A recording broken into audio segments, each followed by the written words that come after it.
Present simple tense ಈಗಾಗಲೇ 10 MCQಗಳನ್ನು ಭಾಗ 1ರಲ್ಲಿ ನೋಡಿದ್ದೀವಿ. ಇನ್ನುಳಿದ ಪ್ರಶ್ನೆಗಳನ್ನು ಪಾರ್ಟ್ 2ನಲ್ಲಿ ನೋಡೋಣ. ಮೊದಲನೇ ಪ್ರಶ್ನೆ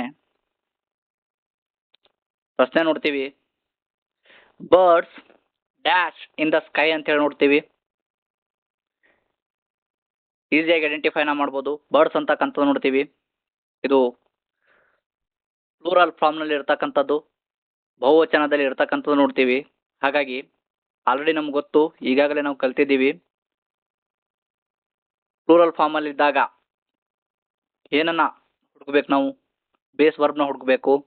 ಹಾಗಾದ್ರೆ ಇಲ್ಲಿರ್ತಕ್ಕಂಥದ್ದು ನೋಡ್ತೀವಿ ಆಯ್ಕೆಗಳು: fly, flies, flying, flu. Fly ಅಂತಕ್ಕಂಥದ್ದು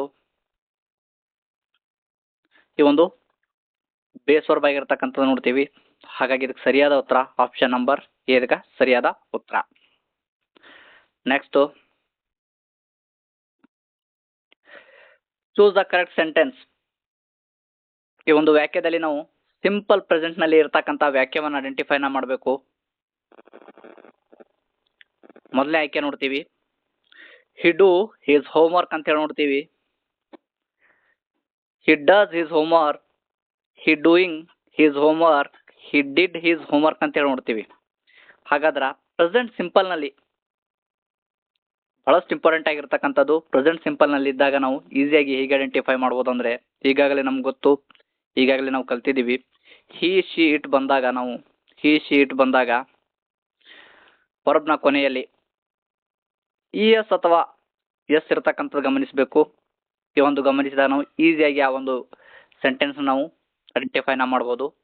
ಇಲ್ಲ ನೋಡ್ತೀವಿ, ಹಿ ಇರ್ತಕ್ಕಂಥದ್ದು ನೋಡ್ತೀವಿ. ಇಲ್ಲಿ ಆಪ್ಷನ್ ನಂಬರ್ 2 ಇದಕ್ಕೆ ಸರಿಯಾದ ಉತ್ತರ. ಹಿ ಡಸ್ ಹಿಸ್ ಹೋಮ್ವರ್ಕ್ ಅಂತಕ್ಕಂಥದ್ದು ನೋಡ್ತೀವಿ. ಹಾಗಾದ್ರೆ ಇಲ್ಲಿ ಗಮನಿಸಬೇಕು, ಡೂ ನೋಡ್ತೀವಿ, ಡೂಗೆ ES ಸೇರಿದಾಗ ಏನಾಗ್ತದ, ಡಸ್ ಆಗ್ತಕ್ಕಂಥದ್ದು ನೋಡ್ತೀವಿ. ಇದೇನದಂದ್ರೆ ಸಿಂಪಲ್ ಪ್ರೆಸೆಂಟ್ ನಲ್ಲಿ ಇರ್ತಕ್ಕಂಥ ವ್ಯಾಖ್ಯೆ.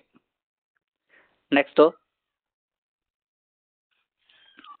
Identify the correct sentence. ಇಲ್ಲಿಯೂ ಕೂಡ ನಾವು ಸಿಂಪಲ್ ಪ್ರೆಸೆಂಟ್ ನಲ್ಲಿ ಇರ್ತಕ್ಕಂಥ ವಾಕ್ಯವನ್ನ ಗುರುತಿಸಬೇಕು. ಆಯ್ಕೆಗಳು ನೋಡ್ತೀವಿ, she like apples, she likes apples, she liking apples, she liked apples ಅಂತೇಳಿ ನೋಡ್ತೀವಿ. ಹಾಗಾದ್ರೆ ಆಲ್ರೆಡಿ ನಮ್ಗೆ ಗೊತ್ತು, ಹಿ ಶೀಟ್ ಬಂದಾಗ ನಾವು ಈಸಿಯಾಗಿ ಏನದ ಅಂದ್ರೆ, ಹಿ ಶೀಟ್ ಬಂದಾಗ ನಾವು ವರ್ಬ್ನ ಕೊನೆಯಲ್ಲಿ ES ಅಥವಾ ಎಸ್ ಇರ್ತಕ್ಕಂಥ ನಾವು ಗಮನಿಸಬೇಕು. ಇಲ್ಲ ನೋಡ್ತೀವಿ, ಶಿ ಲೈಕ್ಸ್ ಆಪಲ್ಸ್ ಅಂತಕ್ಕಂಥದ್ದು, ಶಿ ಲೈಕ್ಸ್ ಆಪಲ್ಸ್ ಅಂತ ಹೇಳಿ ನೋಡ್ತೀವಿ. ಇದಕ್ಕೆ ಸರಿಯಾದ ಉತ್ತರ option number B. Next, they dash tea in the morning. They ಅಂತಕ್ಕಂಥದ್ದು ನೋಡ್ತೀವಿ. ದೇ ಅಂದ್ರೆ ಇದೊಂದು ಪ್ಲೂರಲ್ ಆಗಿರ್ತಕ್ಕಂಥದ್ದು ನೋಡ್ತೀವಿ. ಹಾಗಾಗಿ ನಾವು ಇಲ್ಲಿ ಏನನ್ನ ಮಾಡ್ಬೇಕಂದ್ರೆ, ಪ್ಲೂರಲ್ ಬಂದಾಗ ಈ ರೀತಿಯ ವರ್ಡ್ಗಳು ಬಂದಾಗ ನಾವು ವರ್ಬ್ನ ಮೂಲ ಕ್ರಿಯಾಪದದ ಮೂಲ ರೂಪವನ್ನು ನಾವು ಹುಡುಕ್ಬೇಕು. ಅದೇ ಸರಿಯಾಗಿರ್ತಕ್ಕಂಥದ್ದು ಪ್ರೆಸೆಂಟ್ ಸಿಂಪಲ್ ನಲ್ಲಿ.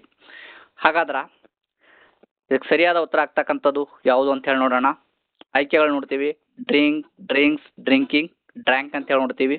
ಹಾಗಾದ್ರೆ ಸರಿಯಾದ ಉತ್ತರ ಆಗ್ತಕ್ಕಂಥದ್ದು ಡ್ರಿಂಕ್ ಅಂತಕ್ಕಂಥದ್ದು.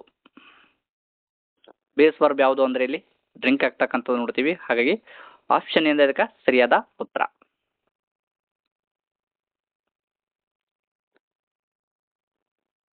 The train dash at 6 AM ಅಂತ ಹೇಳಿ ನೋಡ್ತೀವಿ. ದ ಟ್ರೇನ್ ಅಂತಕ್ಕಂಥದ್ದು ಹಾಗಾದ್ರೆ ಬಹಳಷ್ಟು ಇಂಪಾರ್ಟೆಂಟ್ ಆಗಿರ್ತಕ್ಕಂಥದ್ದು. ದ ಟ್ರೇನ್ ಅಂದಾಗ, ಟ್ರೇನ್ ಅಂತಕ್ಕಂಥದ್ದು ಇದೊಂದು ಆಬ್ಜೆಕ್ಟು ಅಥವಾ ಥಿಂಗ್ಸ್ ಆಗಿರೋದ್ರಿಂದ ನಾವು ಇಲ್ಲಿ ಏನನ್ನ ಬಳಸ್ಬೇಕಂತ ಹೇಳಿ ಬಹಳಷ್ಟು ಇಂಪಾರ್ಟೆಂಟ್ ಆಗಿರ್ತಕ್ಕಂಥದ್ದು. ಈ ರೀತಿಯ ಸಬ್ಜೆಕ್ಟ್ ಬಂದಾಗ ನಾವು ಏನನ್ನ ಬಳಸ್ಬೇಕಂದ್ರೆ ಇಟ್ಟನ್ನ ಬಳಸಬೇಕು. ಹಾಗಾದ್ರೆ ಹಿ ಶೀಟ್ ಬಂದಾಗ ನಮ್ಗೆ ಗೊತ್ತು, ಆಲ್ರೆಡಿ ಈಗಾಗಲೇ ನಾವು ಕಲ್ತಿದ್ದೀವಿ. ಹಿ ಶೀಟ್ ಬಂದಾಗ ನಾವು ವರ್ಬ್ನ ಕೊನೆಯಲ್ಲಿ ಏನದಂದ್ರೆ ES ಅಥವಾ ಎಸ್ ಬರ್ತಕ್ಕಂಥದ್ದು ನೋಡ್ತೀವಿ. ಹಾಗಾದ್ರೆ ಆಯ್ಕೆಗಳು ನೋಡ್ತೀವಿ, ಲಿವ್, ಲಿವ್ಸ್, ಲಿವಿಂಗ್, ಲೆಫ್ಟ್ ಅಂತ ಹೇಳಿ ನೋಡ್ತೀವಿ. ಹಾಗಾದ್ರೆ ಸರಿಯಾದ ಉತ್ತರ ಆಗ್ತಕ್ಕಂಥದ್ದು ಆಪ್ಷನ್ ನಂಬರ್ ಬಿ ಅಂತ ಇದಕ್ಕೆ ಸರಿಯಾದ ಉತ್ತರ, ಲೀವ್ಸ್ ಅಂತಕ್ಕಂಥದ್ದು. The train leaves at 6 AM ಅಂತಕ್ಕಂಥದಕ್ಕೆ ಸರಿಯಾದ ಉತ್ತರ. Next, a dog dash loudly ಅಂತ ಹೇಳಿ ನೋಡ್ತೀವಿ. ಅ ಡಾಗ್ ಬಂದಿರತಕ್ಕಂಥದ್ದು ನೋಡ್ತೀವಿ. ಡಾಗ್ ಅಂದರೆ ಇದೊಂದು ಪ್ರಾಣಿ.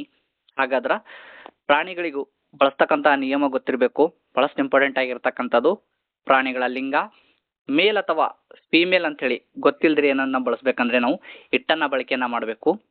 ಬಹಳಷ್ಟು ಇಂಪಾರ್ಟೆಂಟ್ ಆಗಿರ್ತಕ್ಕಂಥದ್ದು ಈ ನಿಯಮ ಕೂಡ. ಹಾಗಾಗಿ ಬಹಳಷ್ಟು ಇಂಪಾರ್ಟೆಂಟ್ ಆಗಿರ್ತಕ್ಕಂಥದ್ದು ಆಲ್ರೆಡಿ ನಮ್ಗೆ ಗೊತ್ತು. ಹಿ ಶೀಟ್ ಬಂದಾಗ ನಾವು ವರ್ಬ್ನ ಕೊನೆಯಲ್ಲಿ ಇ ಎಸ್ ಅಥವಾ ಎಸ್ ಬರ್ತಕ್ಕಂಥದ್ದು ನೋಡ್ತೀವಿ. ಹಾಗಾದ್ರೆ ಆಯ್ಕೆಗಳು ನೋಡ್ತೀವಿ. ಬಾರ್ಕ್, ಬಾರ್ಕ್ಸ್, ಬಾರ್ಕಿಂಗ್, ಬಾರ್ಕ್ಡ್ ಅಂತ ಹೇಳಿ ನೋಡ್ತೀವಿ. ಹಾಗಾದ್ರೆ ಸರಿಯಾದ ಉತ್ತರ ಆಗ್ತಕ್ಕಂಥದ್ದು option number B. Next,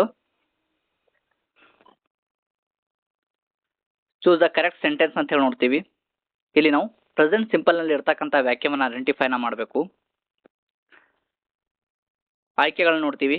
they place cricket, they play cricket, they playing cricket, they played cricket. ಹಾಗಾದ್ರೆ ಬಹಳಷ್ಟು ಇಂಪಾರ್ಟೆಂಟ್ ಆಗಿರ್ತಕ್ಕಂಥದ್ದು ಇಲ್ಲಿ ದೇ ಬಂದಿರತಕ್ಕಂಥದ್ದು ನೋಡ್ತೀವಿ. ಇದು ಪ್ಲೂರಲ್ ಅಲ್ಲಿ ಇರ್ತಕ್ಕಂಥದ್ದು. ಹಾಗಾಗಿ ನಾವು ಇಲ್ಲಿ ಮೂಲ ವರ್ಬನ್ನ, ಮೂಲ ಕ್ರಿಯಾಪದನ ನಾವು ಐಡೆಂಟಿಫೈನ ಮಾಡಿದಾಗ ನಮ್ಗೆ ಈಸಿಯಾಗಿ ಏನಂದ್ರೆ ಈ ವ್ಯಾಖ್ಯೆ ಪ್ರೆಸೆಂಟ್ ಸಿಂಪಲ್ ನಲ್ಲಿ ಇದೆ ಅಂತ ಹೇಳಿ ಗೊತ್ತಾಗ್ತಕ್ಕಂಥದ್ದು ನೋಡ್ತೀವಿ. ಹಾಗಾಗಿ ನಾವು ಏನನ್ನ ಐಡೆಂಟಿಫೈನ ಮಾಡ್ಬೇಕು, ಇಲ್ಲಿ ಬೇಸ್ ವರ್ಬ್ನ ಐಡೆಂಟಿಫೈನ ಮಾಡಬೇಕು. ಹಾಗಾದ್ರೆ ನೋಡ್ತೀವಿ ಪ್ಲೇಸ್ ಅಂತ ಹೇಳಿ ನೋಡ್ತೀವಿ, ಪ್ಲೇ ಅಂತ ಹೇಳಿ ನೋಡ್ತೀವಿ, ಪ್ಲೇಯಿಂಗ್ ಅಂತ ಹೇಳಿ ನೋಡ್ತೀವಿ, ಪ್ಲೇಡ್ ಅಂತ ಹೇಳಿ ನೋಡ್ತೀವಿ. ಹಾಗಾದ್ರೆ ಪ್ಲೇ ಅಂದ್ರೆ ಇದೊಂದು ಬೇಸ್ ವರ್ಬ್ ಆಗ್ತಕ್ಕಂಥದ್ದು ನೋಡ್ತೀವಿ. ಹಾಗಾಗಿ ಸರಿಯಾದ ಉತ್ತರ ಆಪ್ಷನ್ ನಂಬರ್ ಬಿ ಇದಕ್ಕೆ ಸರಿಯಾದ ಉತ್ತರ. ನೆಕ್ಸ್ಟ್,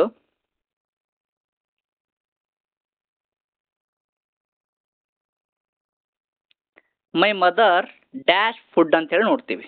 ಹಾಗಾದ್ರೆ ಬಹಳಷ್ಟು ಇಂಪಾರ್ಟೆಂಟ್ ಆಗಿರ್ತಕ್ಕಂಥದ್ದು ಮೈ ಮದರ್. ಇದಕ್ಕೆ ಮೈ ಮದರ್ಗೆ ಮೈ ಮದರ್ ಡ್ಯಾಶ್ ಫುಡ್ ಅಂತ ಹೇಳಿ ನೋಡ್ತೀವಿ. ಬಹಳಷ್ಟು ಇಂಪಾರ್ಟೆಂಟ್ ಆಗಿರ್ತಕ್ಕಂಥದ್ದು ಆಲ್ರೆಡಿ ನಾವು ನೋಡಿದೀವಿ. ಫಾದರ್ ಅಂತ ಹೇಳಿ ಬಳಸಿದಾಗ ಯಾವ ರೀತಿಯಾಗಿ ನಾವು ಥರ್ಡ್ ಪರ್ಸನ್ ಸಿಂಗುಲರ್ ವರ್ಡ್ಗಳನ್ನು ನಾವು ಯೂಸ್ ಮಾಡ್ತೀವಿ, ಅದೇ ರೀತಿಯಾಗಿ ಮೈ ಮದರ್ಗೆ ನಾವು ಏನನ್ನ ಯೂಸ್ ಮಾಡ್ಬೇಕಂದ್ರೆ ಇಲ್ಲಿ ಥರ್ಡ್ ಪರ್ಸನ್ ಸಿಂಗುಲರ್ ಬಂದ್ಬಿಟ್ಟು ಸಿ ಆಗ್ತಕ್ಕಂಥದ್ದು ನೋಡ್ತೀವಿ. ಹಾಗಾದ್ರೆ ಸಿ ಬಂದಾಗ ನಾವು ಏನನ್ನ ಬಳಕೆ ಮಾಡಬೇಕು, ಹಿ ಶೀಟ್ ಬಂದಾಗ ನಾವು ವರ್ಬ್ನ ಕೊನೆಯಲ್ಲಿ ಇ ಎಸ್ ಅಥವಾ ಎಸ್ ಬರ್ತಕ್ಕಂಥದ್ದು ನೋಡ್ತೀವಿ. ಹಾಗಾದ್ರೆ ಈ ಒಂದು ಆಪ್ಷನ್ಗಳನ್ನು ನೋಡೋಣ. ಕುಕ್, ಕುಕ್ಸ್, ಕುಕ್ಕಿಂಗ್, ಕುಕ್ಡ್ ಅಂತ ಹೇಳಿ ನೋಡ್ತೀವಿ. ಸರಿಯಾದ ಉತ್ತರ ಬಂದ್ಬಿಟ್ಟು ಆಪ್ಷನ್ ನಂಬರ್ ಬಿ ಅಂತ ಇದಕ್ಕೆ ಸರಿಯಾದ ಉತ್ತರ, ಕುಕ್ಸ್ ಅಂತಕ್ಕಂಥದ್ದು. ಅದೇ ರೀತಿಯಾಗಿ ನೆಕ್ಸ್ಟ್,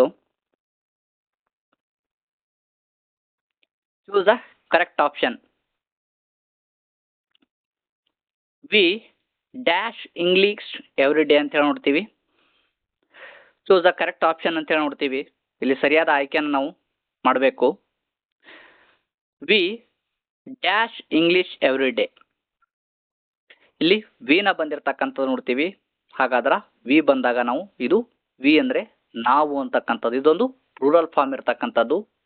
ಹಾಗಾದ್ರೆ ಇಲ್ಲಿ ನಾವು ಏನನ್ನ ಐಡೆಂಟಿಫೈನ ಮಾಡಬೇಕು, ಬೇಸ್ ವರ್ಬ್ನ ನಾವು ಐಡೆಂಟಿಫೈನ ಮಾಡಬೇಕು, ಬೇಸ್ ವರ್ಬ್ನ. ಹಾಗಾದ್ರೆ ಆಯ್ಕೆಗಳು ನೋಡ್ತೀವಿ. Study, studies, studying, studied. ಹಾಗಾದ್ರೆ ಬೇಸ್ ವರ್ಬ್ ಯಾವುದು ಅಂದ್ರೆ ಇಲ್ಲಿ ಸ್ಟಡಿ ಆಗ್ತಕ್ಕಂಥದ್ದು ನೋಡ್ತೀವಿ. ಹಾಗಾಗಿ ಸರಿಯಾದ ಉತ್ತರ ಆಪ್ಷನ್ ನಂಬರ್ ಎಂದ ಇದಕ್ಕೆ ಸರಿಯಾದ ಉತ್ತರ. ಅದೇ ರೀತಿಯಾಗಿ the teacher dash the lesson ಅಂತ ಹೇಳಿ ನೋಡ್ತೀವಿ. ಬಹಳಷ್ಟು ಇಂಪಾರ್ಟೆಂಟ್ ಆಗಿರ್ತಕ್ಕಂಥದ್ದು the teacher dash the lesson. ಇಲ್ಲಿ ದ ಟೀಚರ್ ಅಂತಕ್ಕಂಥದ್ದು ಇದು ಸಿಂಗುಲರ್ ಅಲ್ಲಿ ಇರ್ತಕ್ಕಂಥದ್ದು. ಹಾಗಾದ್ರೆ ಹಿ ಶಿ ಇಟ್ ಬಂದಾಗ ನಾವು ಹಿ ಶಿ ಇಟ್ ಬಂದಾಗ ನಾವು ಏನನ್ನ ಬಳಕೆ ಮಾಡ್ತೀವಿ, ವರ್ಬ್ನ ಕೊನೆಯಲ್ಲಿ ಇ ಎಸ್ ಅಥವಾ ಎಸ್ ಬರ್ತಕ್ಕಂಥದ್ದು ನೋಡ್ತೀವಿ. ಹಾಗಾಗಿ ಸರಿಯಾದ ಉತ್ತರ ಆಗ್ತಕ್ಕಂಥದ್ದು ಆಪ್ಷನ್ ಬಿ ಅಂದ್ರೆ ಇದಕ್ಕೆ ಸರಿಯಾದ ಉತ್ತರ. ಅದೇ ರೀತಿಯಾಗಿ ಇಲ್ಲಿ ಪ್ಲೂರಲ್ ಫಾರ್ಮ್ ಅಂದ್ರೆ ಏನಾಗ್ತದ ಅಂದ್ರ ದ ಟೀಚರ್ಸ್ ಅಂತ ಹೇಳಿ ಬಂದಾಗ, ದ ಟೀಚರ್ಸ್ ಅಂತ ಹೇಳಿ ಬಂದಾಗ ಮೂಲ ಪದ ಯಾವ್ದಾಗ್ತದ ಅಂದ್ರ ಟೀಚ್ ಆಗ್ತಕ್ಕಂಥದ್ದು ನೋಡ್ತೀವಿ.